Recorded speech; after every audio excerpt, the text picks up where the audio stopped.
Hello, and welcome back to Spider-Man.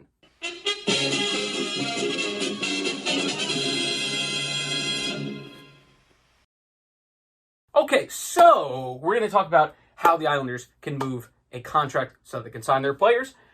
I have our draft capital up because that's important. You have to add sweeteners. We're looking at Boychuk and Komarov here, guys who are combined making $9 million, which coincidentally is the amount of cap space we currently have. So hypothetically, we could double our cap space, and that would be amazing because then you can get back Barzal and Pollock, probably on maybe bridge deals, because if you want to improve and go out for a Mike Hoffman one-year deal, you might have to shell out a little bit of cash. And if the Islanders want to improve as a team, probably going to have to add on top of last year's team, which was already good, but struggled in the regular season. But we get a full season of Pajot. That's not what we're talking about, though. How are we going to get rid of these contracts? Well, let's see what the market is like. Now I'm a businessman. I'm a salesperson. Ottawa. Now, remember also that cap dumps are a lot different in this current environment of nobody having any money. And that's basically the one thing. That's the one rule. Ottawa, knowing that they had a lot of cap space, they were still at this time looking to get to the cap floor, and I think they might still be, to now. They acquired $4 million and Eric Goodbranson so that they could fill out their cap a little bit, and they gave up a fifth.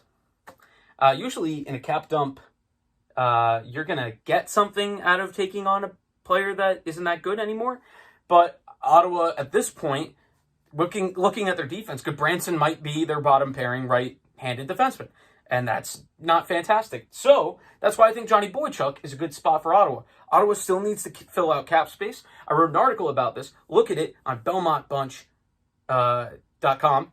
We have a website. I have a blog that I am trying to get back into writing more for, and you will see there what I'm about to say, but in written form, so read it. Johnny Boychuk could be a good fit on the right side because they have two good, exciting left-handed defensemen in Ottawa, in Thomas Chabot and Eric Brandstrom. Brandstrom is a prospect that will be working his way into the lineup this year. Oh, so was Noah Dobson last year. Oh, perhaps you would like a veteran to help usher this young guy into the league full-time. Just saying, it worked out actually okay for the Islanders. Johnny Boychuk is a really good mentor, and nobody wants to see him gone as a personality. He's a great locker room guy, and that's another thing that Ottawa can acquire, which is great locker room guy. And locker room has been an area for them that they've been trying to improve since a certain Mike Hoffman that we mentioned before had a certain incident. Now, we have our draft picks plus an extra second in each of the next 2 years. So we have a pick in every round of the draft. That's 3 through 7 for the next 3 years. And yes, it is frustrating to... so we traded our first-round pick this year in a very deep draft to get Pajot. But our pick ended up being a lot later than we thought it would be. And, that's not bad. I'll take it. We also gave up our second-round pick in the Andy Green trade. So we didn't pick for a while this year. And to replenish the minors, which... is something that you want to always have. You always want to have something ready to go down there. And currently, I think Corey Pronman had the Islanders in the bottom 5 in prospect or organizational rankings. So, yeah, you might want to restock the minors.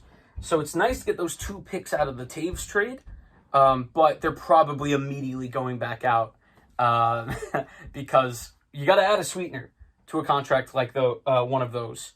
And I think the Boychuk one is easier to move at the moment.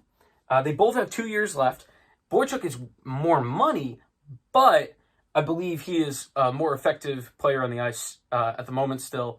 And he played a lot for the Islanders this year. Leo Komarov kind of just filled a third. We talked about the third line and how it's not very good for the Islanders. And so Leo... that would be a nice thing to get rid of him. And I talked about Detroit being another landing spot and another team that's looking to acquire more money to put on their cap because they're just barely at the bottom of the cap. Although they've been adding a little bit. Komarov, Detroit had the worst penalty kill in the league last year. And Komarov is known for being a good penalty killer. I didn't really see it in New York that I felt it was good. But reputation means something, and Lou Lamoriello telling you this guy's a great penalty killer might mean something as well. Detroit has also embarked on some cap dumpage in this offseason. They acquired the last year of Mark Stahl from the Rangers, and there's that sweetener.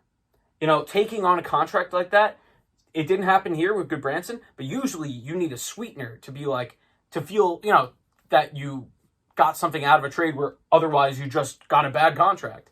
And that sweetener comes in. They don't even give anything away. Well, I mean, eventually they will, but as of the filming of this, on TSN, it still has the return as future considerations, which is nothing at the moment.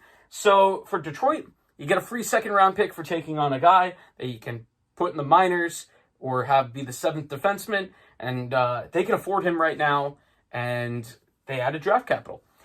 Why not add more draft capital? Leo, and a second, one of these Colorado picks to Detroit. Why not? Help that penalty kill. And because Detroit will, you know, this year was their tank year, I think they're going to try to build up a little bit and try to get out of the cellar this year. And they have some intriguing prospects that can allow them to do that. They have Thomas Greiss in net now. I think Detroit could be back out of the basement, but it's still probably not playoff time for them. But acquiring another pick, acquiring more draft capital, and it's relatively low risk for a team that has a lot of financial maneuverability. Like I said, Komarov, second round pick maybe, could be the sweetener. Boychuk, a first round might be required, and we'll see. It's taken a while for anything to go, so you know that the market right now has to probably be pretty difficult, given that, you know, like earlier on, Ottawa and Detroit had more cap money to play with, and that's why they took on these contracts. There's still room for those teams to take contracts, but you might want to get your foot in the door quick, Islanders, because I think a lot of teams are going to be calling Ottawa and Detroit to dump guys and give up draft capital. And Detroit, with Stevie Y at the helm, I like their drafting, so we'll see. That's the end of this video, and we'll see you next time on Belmont Bunch. Stay safe, and enjoy your Halloween. Yeah, that's the video. That's it.